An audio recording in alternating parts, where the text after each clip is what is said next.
And the Chicago Bulls have won their first ever NBA championship. June 12th, 1991, 11:47 p.m., The Forum, Los Angeles. For 7 years, they called him the most talented player who couldn't win when it mattered. 7 years of playoff heartbreak, swept by the Celtics, destroyed by the Pistons, always falling short. 7 years of watching Bird raise banners. 7 years of Magic's smile after another championship. But on this night, something fundamentally shifted in the universe of basketball. This wasn't just a championship, this was a coronation. This was the night Michael Jordan stopped being mortal. The criticism was over. The doubts were dead. 7 years of can't win the big one, erased in one magical run. Hanson to Jordan. For the ball. Michael going to work. Jordan past Petrovic. Wow! He didn't just beat opponents anymore. He transformed the very concept of what basketball players could be. He turned physics into poetry. He made winning look inevitable. And if you weren't there to witness it, sit down, lock in, because I'm about to show you what basketball looks like when a man becomes a myth. To understand the deity Jordan became in 91, you need to understand the mortality he shed. See, from 1984 to 1990, Michael Jordan was a spectacular failure. Oh, he could score. 63 against the 86 Celtics. He could fly. Every night was a highlight reel. But winning, championship winning, the numbers were brutal. Multiple first-round exits, 3 straight conference finals losses to Detroit, 0 finals appearances, 0 rings. While Jordan was creating posters, Larry Legend and Magic were creating legacies. Bird, 3 rings.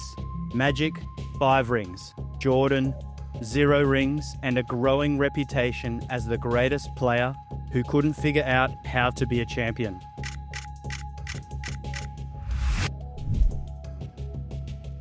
The Detroit Pistons made it personal. They didn't just beat Jordan, they punished him. Chuck Daly's Jordan rules were simple.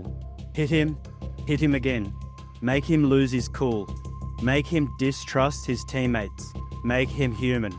And it worked. 88, loss in 5. 89, loss in 6. 1990, the breaking point. Loss in 7. With Scottie Pippen's migraine game becoming a symbol of Chicago's soft reputation. But watch what happened next, because this is where mortality ends and godhood begins. 15 pounds of muscle, not just weight, armor. Jordan spent the summer of 1990 rebuilding his body with one purpose: to never be pushed around again. His trainer, Tim Grover, later said, Michael didn't want to get bigger, he wanted to get angrier. Meanwhile, Phil Jackson was rebuilding Jordan's mind. The triangle offense wasn't about limiting Jordan, it was about making him omnipresent. Instead of guarding one man, teams now had to guard a system powered by the most dangerous player alive. Before the triangle, 5.9 assists per game career average. In 1991, 11.4 assists per game in the finals. That's not evolution, that's mutation.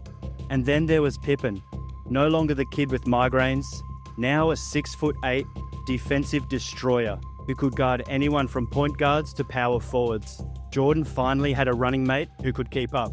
Horace Grant became a rebounding machine. Cartwright provided veteran toughness. Paxson turned into a sniper from the corners. This wasn't Jordan and the Jordanaires anymore. This was a team built for war. But make no mistake, they all orbited around one sun. And in 1991, that sun went supernova. From opening night, something was different. Jordan wasn't hunting for points, he was hunting for perfection. First game, 31 points, 10 assists, 8 rebounds against the Sixers. Complete control. The Bulls started 13-3, then went 25-5, then 41-9. This wasn't just winning, This was systematically dismantling the league's confidence. Teams were beaten before the bus arrived at Chicago Stadium. Watch the tape from that season. Really watch it. Jordan had added a post game that was unguardable. Too strong for guards, too quick for forwards, too smart for double teams. He'd catch the ball 15 feet out, feel the defense, and know exactly what they feared most. Then he'd give it to them. From the post, 58%. Mid-range, 54%. At the rim, 67%. There was no safe space, no defensive scheme, no answer. But here's what separated 91 Jordan from every version before. He made defense sexy. Averaged 2.7 steals while barely gambling. He'd study film like a professor, memorizing every player's go-to move, their comfort zones, their panic buttons. Clyde Drexler said it best. You'd think you had him beat, then realize he wanted you to think that. Jordan wasn't just playing defense, he was playing chess at 100 miles per hour. The old Jordan screamed at teammates for missing shots. The 91 Jordan, he'd pull them aside during free throws. Next time down, set a harder screen. I'll get you a better look. Leadership through precision, not just passion. By March, the Bulls weren't just winning, they were performing. Every game was a clinic, every quarter was a statement. They finished 61-22, best record in the Eastern Conference. Michael Jordan, 31.5 points per game, 6 rebounds, 5 assists, 2.7 steals. MVP, scoring champion, first team All-NBA, first team All-Defense. But regular season excellence meant nothing to Jordan. Not anymore. He'd had MVPs, enough scoring titles, enough individual glory. He wanted Detroit. He wanted magic. He wanted them all to bow.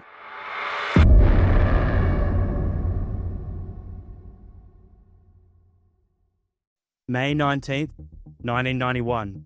The Palace of Auburn Hills. Piston fans came ready for another Bulls execution. They brought brooms, expecting a sweep. They'd get one, just not the kind they had imagined. From the opening tip, you could see it in the Pistons' eyes. Confusion. Jordan wasn't avoiding contact. He was initiating it. Lambier's cheap shots, Jordan absorbed them and smiled. Rodman's mind games, Jordan ignored them and scored. Thomas's trash talk, Jordan responded with silence and buckets. Game 1 final score, Bulls 94, Pistons 83. But the score didn't tell the story. This was psychological warfare, and Jordan had already won. Chuck Daly later admitted, "We knew in the first quarter of Game 1, our edge was gone.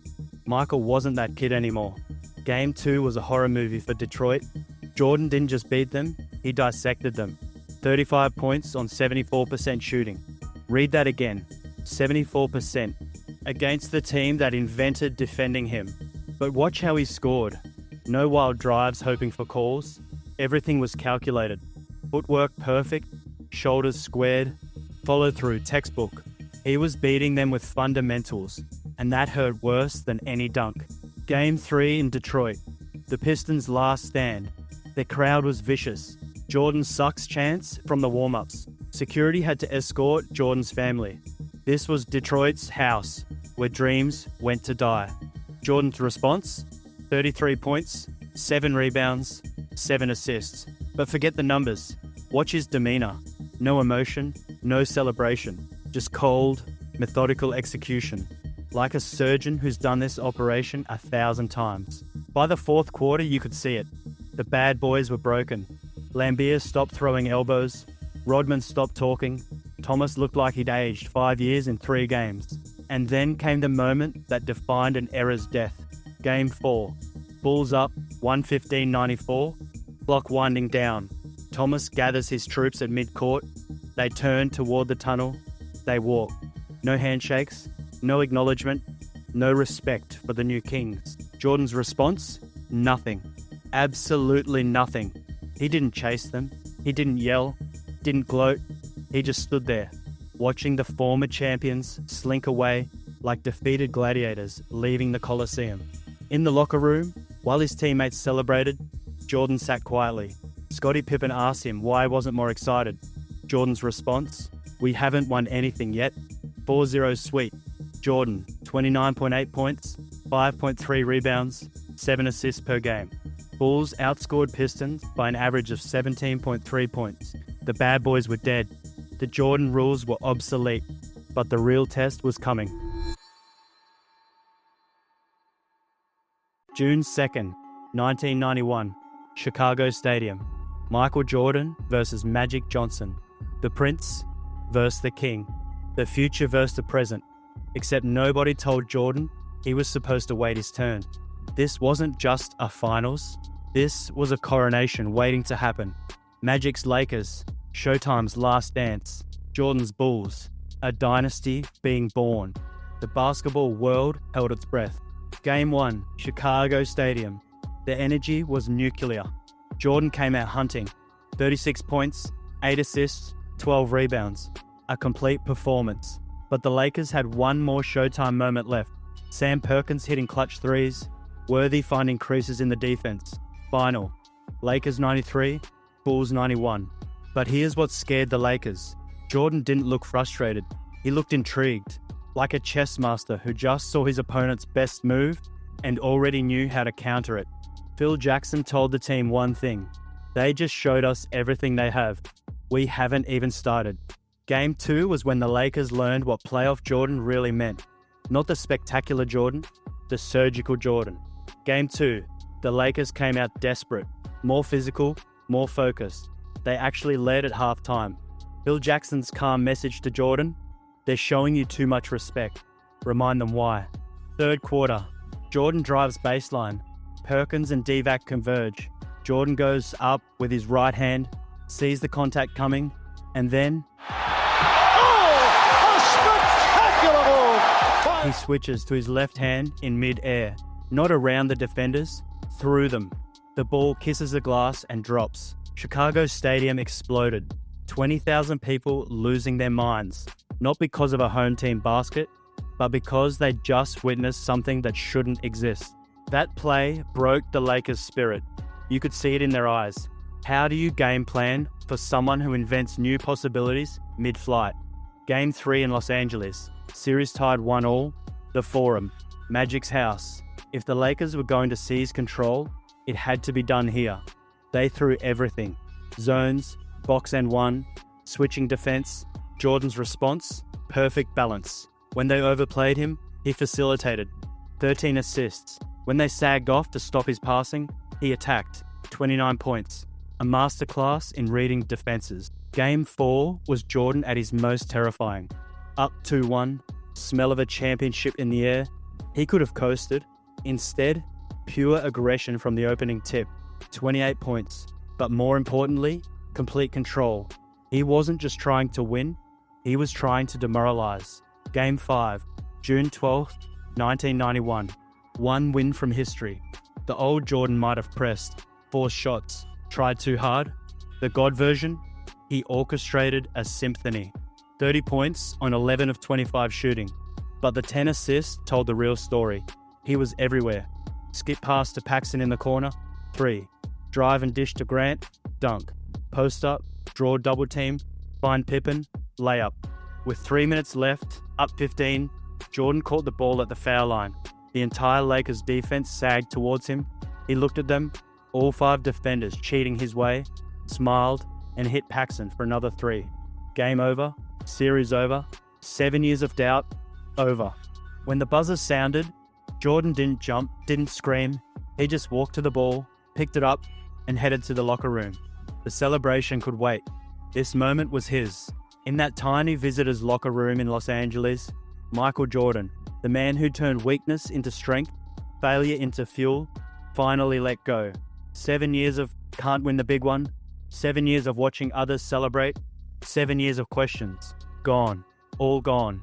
5 games, Jordan.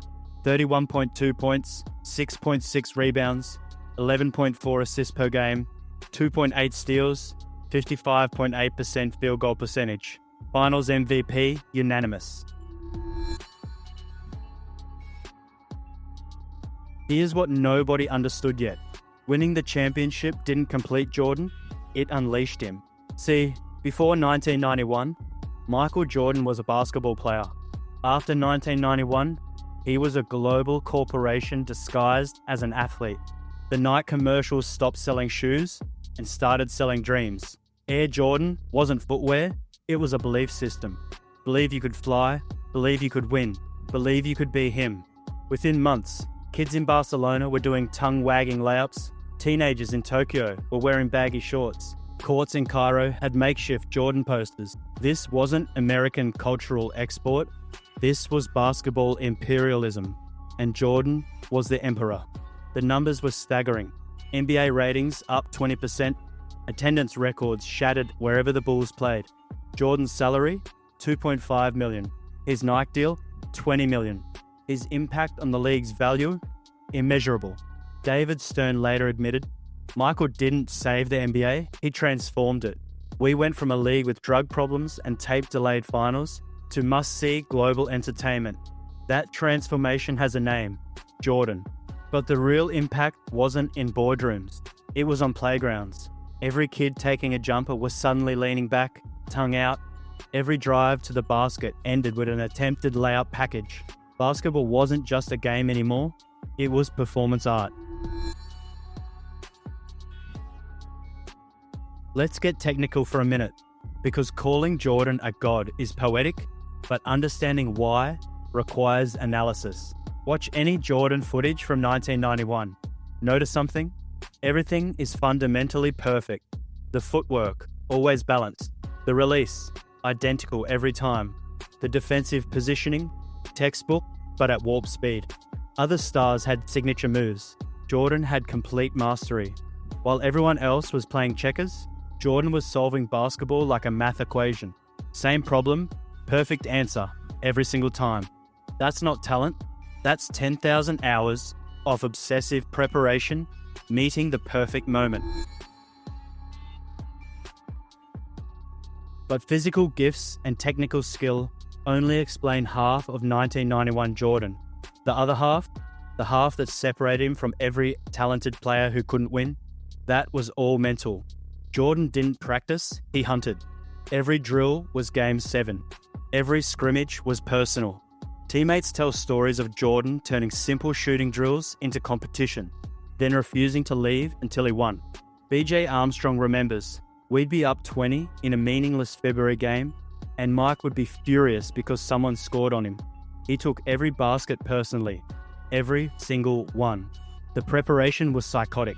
Jordan studied every referee's tendencies, which ones called hand checks tight, which ones let you play physical. He knew every arena's dead spots on the floor, which rims were soft, which courts were slippery. But the real edge was his memory. Jordan never forgot. You celebrated a dunk on him in November, he was dropping 40 on you in March. You talked trash in warm-ups, he was embarrassing you by halftime. Every slight, real or imagined, became fuel. And then there was the look. You know the one. Eyes narrowed, jaw clenched, absolute focus. When Jordan gave you that look, the game was over. Not eventually, right then. Because he decided you were going to lose, and his will was stronger than your hope. So why 1991? Why was this the year Michael Jordan transcended from superstar to superhuman? Simple.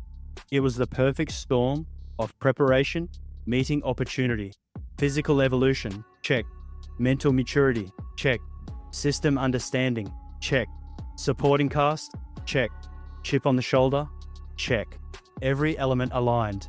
The body was ready, stronger, more durable.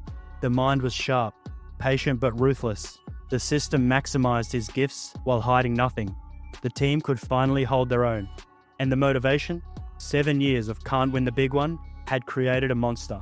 The pre-1991 Jordan was reactive. He responded to defenses. The 1991 Jordan was predictive. He knew what defenses could do before they did it. The pre-1991 Jordan needed the ball. The 1991 Jordan was dangerous without it. The pre-1991 Jordan wanted to win. The 1991 Jordan expected to win. This wasn't just growth, this was metamorphosis. The caterpillar hadn't just become a butterfly, it had become a dragon. Every superstar since 1991 has chased Jordan's ghost. Kobe's fadeaway, Jordan. LeBron's chase down blocks, trying to match Jordan's defensive impact. The idea that a wing player could dominate every aspect of basketball, that blueprint was drawn in 1991. The positionless basketball we see today, Jordan proved it in 91. He played point guard, shooting guard, small forward, sometimes all in the same possession. Labels became meaningless when you could do everything at an elite level. But beyond basketball, 1991 Jordan created the template for athletic greatness. Work harder than everyone, trust the process, but never the competition. Turn weakness into strength, make winning an addiction, not an achievement. Every player who's ever studied film, who's ever added counters to their moves, who's ever visualized before games, they're all disciples of the church Jordan built in 1991. Michael Jordan in 1991 wasn't just the best player in basketball, he was basketball. Every possession was a masterclass. Every game was a statement. Every moment was history being written in real time. He didn't just win a championship, he broke the sport's old hierarchy and rebuilt it with himself at the apex. Not through politics or luck or timing, through sheer, undeniable, terrifying excellence. 1991 Michael Jordan, NBA champion, Finals MVP, regular season MVP, first team All-NBA, first team All-Defense, scoring champion, and transformed basketball forever. They say Jordan played 15 seasons. That's wrong. Jordan played one season, 1991, and then spent the rest of his career reminding everyone what they'd witnessed. The championships that followed, the records, the moments, all echoes of what he became when he finally broke through. Because in 1991, Michael Jordan didn't just become a champion, he became inevitable. He became immortal. He became exactly what we'd been told was impossible. Perfect. Jordan in 1991 was a god, and if you don't believe me, well, you weren't paying attention. But here's the thing about gods. They're never satisfied with one miracle. What happened in 1993? Jordan didn't just repeat, he evolved into something even more terrifying. He became vengeful. Want to see what happens when God gets angry? Subscribe, because 1993 Jordan makes 91 look like a warm-up. Drop a comment. What's your favorite 91 Jordan moment? Like if Jordan's the GOAT. Subscribe for more basketball mythology, because we're just getting started.